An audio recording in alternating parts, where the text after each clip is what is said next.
Welcome to the Cyber Defense Weekly Webcast for Tuesday, August 10th, 2010.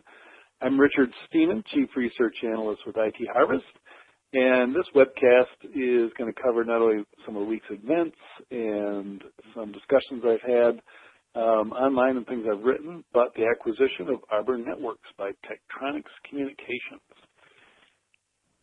So as a brief introduction of myself, I'm an industry analyst, founded IT Harvest. I'm the author of Surviving Cyberwar, available at Government Institute's website, as well as just search for it on Amazon, and you'll find it.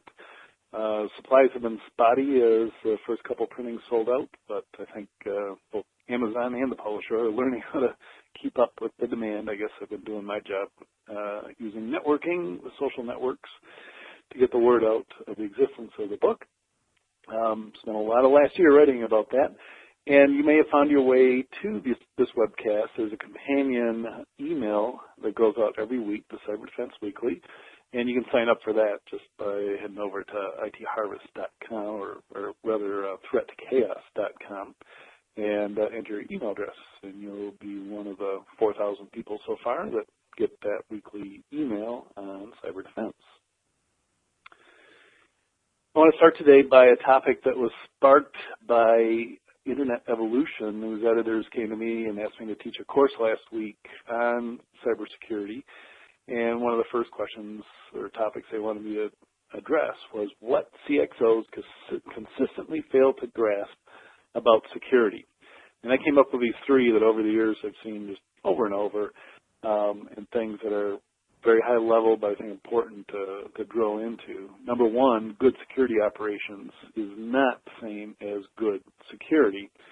The mundane tasks of checking your logs and making sure firewall policies are maintained and countering the malware threats that are now, according to McAfee recently, escalating at an unprecedented rate, that's all security operations. That's keeping the wheels on the bus. That is what you've got to do just to keep your IT operations alive.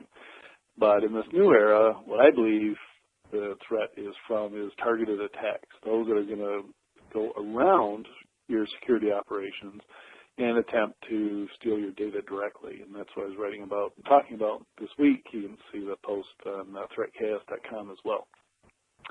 The other topic was why security investments never end.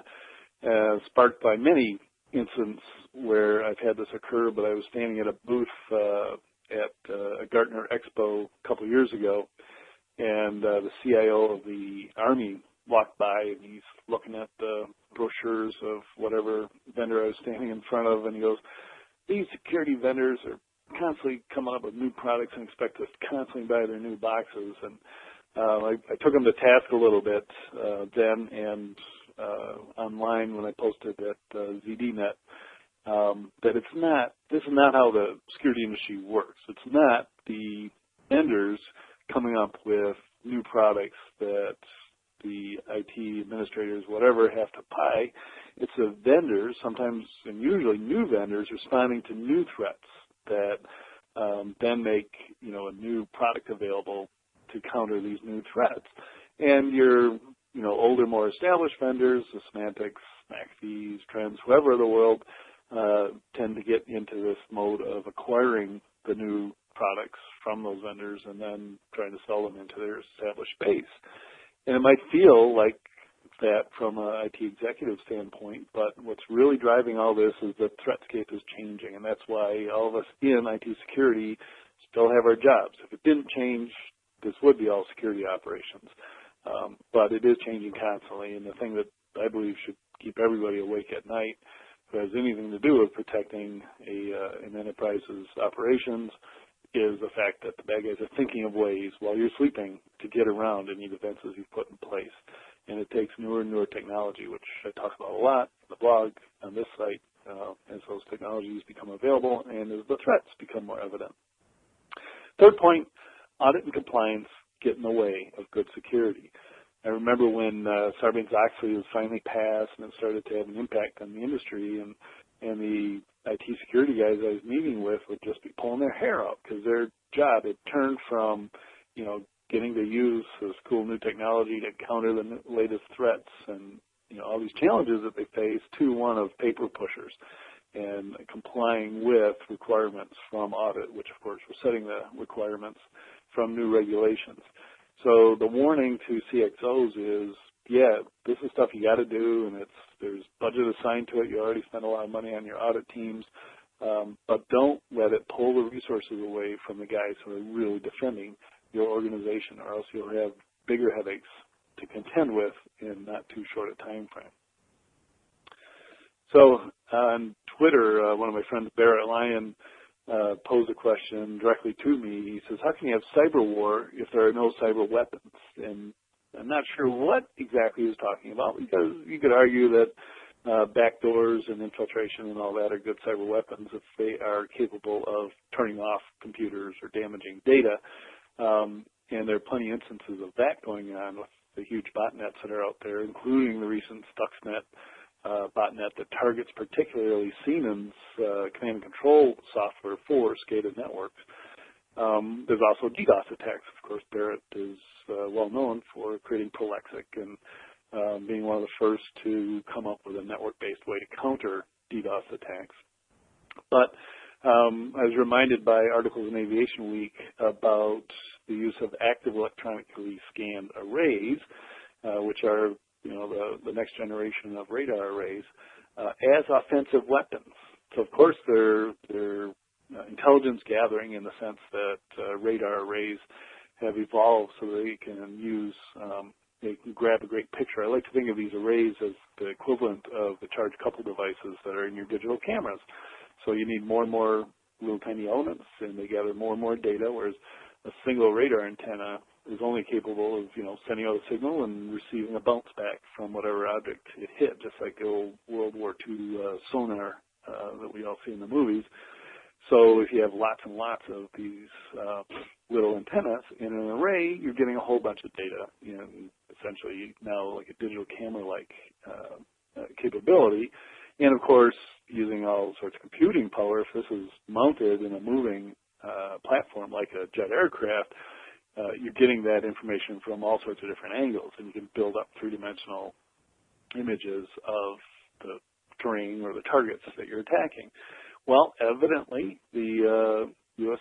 government has been experimenting with offensive uses of active electronically scanned arrays. Not quite sure how this works because at least as far as you can pull from reports on it, they went through 3 stages.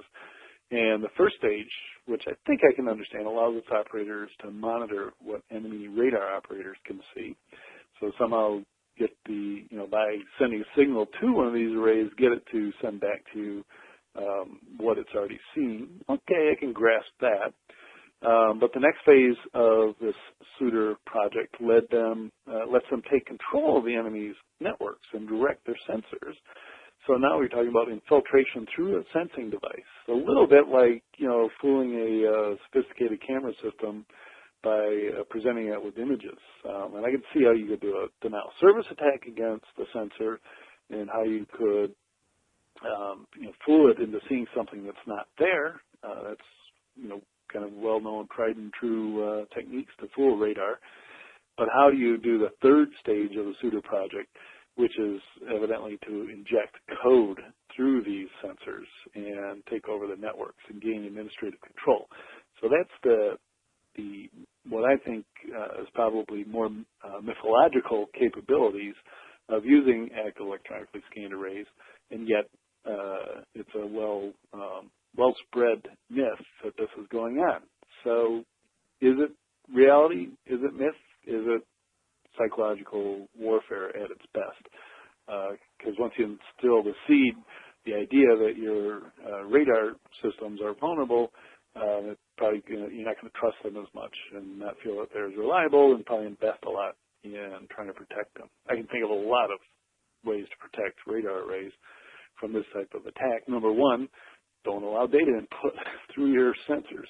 Seems like a crazy idea.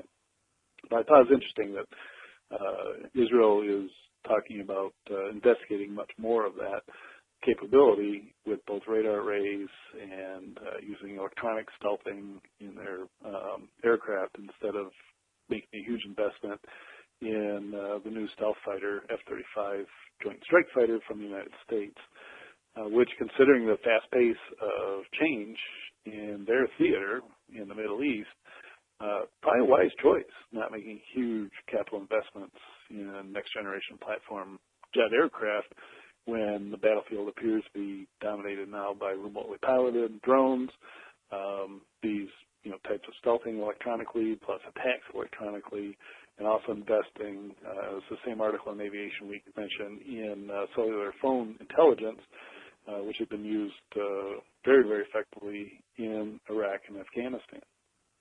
So India is wrapping up cyber capabilities as well. So last April, the guys at SecDev and the Monk group at the University of Toronto continued the analysis and research that they had started when they first published their findings about infiltrations at the Dalai Lama's office, global offices, which used the now classic, harvested specific machines in a botnet that all had Trojans on them and all happened to be engaged in Southeast Asian espionage, dealing with Tibet and China, and some pretty good attribution that China was directly involved in that. Well, they followed up on that and they dug deeper into these botnets, and through that discovered infiltrations of India's military networks, which has led to quite an upheaval inside India.